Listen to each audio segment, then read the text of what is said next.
सूत जी कहते हैं, हे तपस्वियों, जब भगवान विष्णु और श्री कृष्ण का संवाद समाप्त हुआ तब देवर्षि नारद ने भगवान से पूछा, हे प्रभु, जब लक्ष्मीपति भगवान पुरुषोत्तम मास को अपने साथ बैकुंठ ले गए उनके बाद क्या हुआ? यह सुनकर भगवान प्रसन्न हुए और बोले, भगवान विष्णु ने पुरुषोत्तम मास को बैकुंठ में स्थान दिया, तब वह समस्त महीने में श्रेष्ठ और सबका अधिपति बन गए। वह भगवान के साथ आनंद पूर्वक निवास करने लगे। इसके बाद भगवान श्री कृष्ण ने वन में रह रहे युधिष्ठिर और द्रौपदी की ओर देखकर अर्जुन से कहा, हे अर्जुन, तुम लोगों ने वनवास में बहुत कष्ट सहे, इसीलिए तुम पुरुषोत्तम मास का महत्व भूल गए। यही कारण है कि यह प्रिय मास उचित आदर नहीं पा सका। उसी समय अर्जुन तपस्या करने के लिए इंद्रकील पर्वत पर चले गए। उनके जाने से सभी दुखी हो गए। फिर कथा में एक ब्राह्मण और उनकी कन्या का वर्णन आता है। एक विद्वान ब्राह्मण भगवान पुरुषोत्तम का निरंतर ध्यान करता था।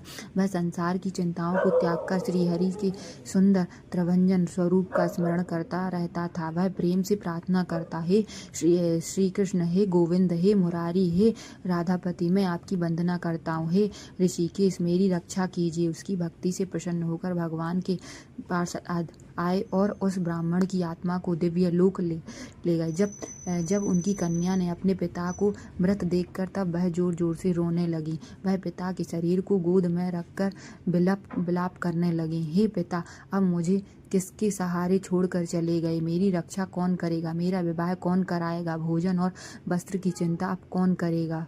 उस बालिका का करुण रोदन सुनकर वन में रहने वाले अन्य ब्राह्मण वहां आए।